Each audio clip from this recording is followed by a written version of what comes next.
मां सम्झां थो जो मुआशी क़तल मुलाज़िम इन ते नो कंप्रोमाइज़ जॾहिं गवर्नमेंट ॿुधे ई न गवर्नमेंट ॻाल्हाइण लाइ तयारु न हुजे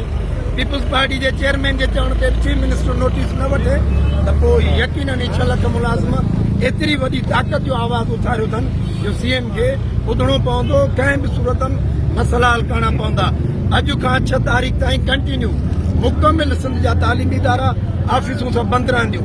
ऐं मां तव्हांजे तवसत सां सिंध गवर्नमेंट जे तमामु तर मुलाज़िमनि अफ़सरनि खे अपील थो कयां त हीउ केस तव्हांजो इज्तिमाही केस आहे हे केस पाण सभु गॾिजी विड़ी रहिया आहियूं हे तव्हांजे फ्यूचर जी जंग आहे पर जेकॾहिं कंहिं बि खाते जो को ऑफिसर कंहिं तनज़ीम जे अमल में हिन तारीख़ में जेकॾहिं कंहिं रुकावट पैदा करण जी कोशिशि कंदो जॾहिं मां चीफ सेक्रेटरी जे आङुरु खणी सघां थो त कंहिं बि डिपार्टमेंट जे ऑफिसर खे न बख़्शींदासीं कॾहिं बि न बख़्शींदासीं। हिन वक़्तु मुख़्तलिफ़ इदारनि में मुख़्तलिफ़ मुलाज़िम सिंध जा जेके बि इदारा आहिनि उन में कमु हले पियो तव्हांखे बि ख़बर आहे। ॾिसो ॻाल्हि ॿुधो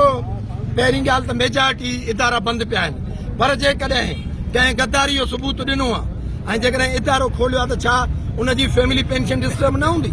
हीउ केस उनजो नथा विढ़ूं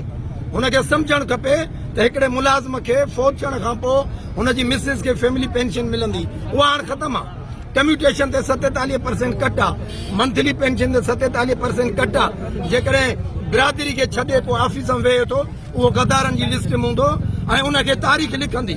पॉजिटिव अमल बि तारीख़ लिखंदी नेगेटिव बि लिखंदी तव्हां ॿुधो तारीख़ में आहे हुसैनियत जिंदाबाद यज़ीदत मुर्दाबाद नारो इहो आहे। बिल्कुलु उहा ॻाल्हि सही आहे पर 6 तारीख़ ते जेकॾहिं वरी तव्हां सां जेको कराची में पहिरियों थी चुको आहे जेकॾहिं वरी साॻी रिवायत खे बरक़रार रखंदे वरी तव्हां सां साॻियो सलूक कयो थो वञे त पोइ आख़िरी तव्हां वटि 6 तारीख़ बिलाल हाउस जे 12 लखे मुलाज़िम हिकु ॾींहं लाइ न हलंदा इहे लखे मुलाज़िम उते जेसिताईं मसइलो हल न थींदो इहो रोड रस्ता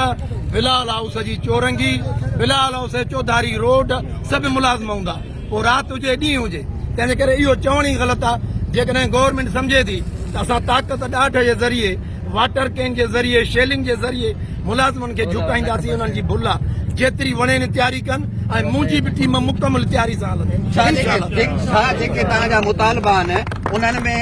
तव्हां इन ॻाल्हि ते बि राज़ी हो त तव्हांजा कुझु मुतालबा मज़ा वञनि ऐं कुझु खे जेको सवाल ई नथो पैदा थिए मसइला 4 आहिनि मसइला मूं 4 रखिया आहिनि सिंध जे गवर्नमेंट जूं मुलाज़िमनि जूं पघारूं ग्रेड 1 खां 22 ताईं वधायूं वञनि DRA 50% ॾिनो वञे सभिनी खे इन सां गॾु जेके पेंशन होल्डर आहिनि जेके रिटायर्ड मुलाज़िम आहिनि उन्हनि जी पेंशन जेकॾहिं तव्हां 8% वधाई आहे असांखे जेतिरो DRA डिमांड आहे उन्हनि जी पेंशन ओतिरी वधायो ग्रुप इंश्योरेंस बेन्युअल फंड असांजो पैसो आहे सिंध गवर्नमेंट ते को बर्डन कोन्हे पेंशन रिफॉर्म्स जे नाले ते 4 नोटिफिकेशन इहे विथड्रा करणा पवंदा ईअं न आहे त हिकिड़ी शइ ॾेई लॉलीपॉप ॾींदा ऐं असां पोइ ते हटंदासीं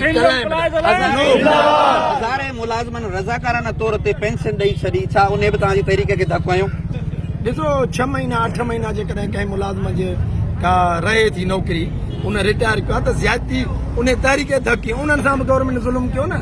18 अगस्त ते जेका आख़िरी नोटिफिकेशन आहे उन में जॾहिं ॾिठो त हज़ारे माण्हुनि अप्लाई कयो आहे त जेकॾहिं 55 साल उमिरि वारो रिटायर कंदो त 10% कट अथसि 56 वारे ते 8% ज़्यादती त उन्हनि सां थी वई अजायो उन्हनि रिटायर कयो ज़्यादती त उन्हनि सां पर मां उन्हनि खे बि यकीन थो ॾियारियां हीउ केस खटंदासीं उन्हनि जो हक़ बि वापसि कराईंदासीं इंशाअल्लाह।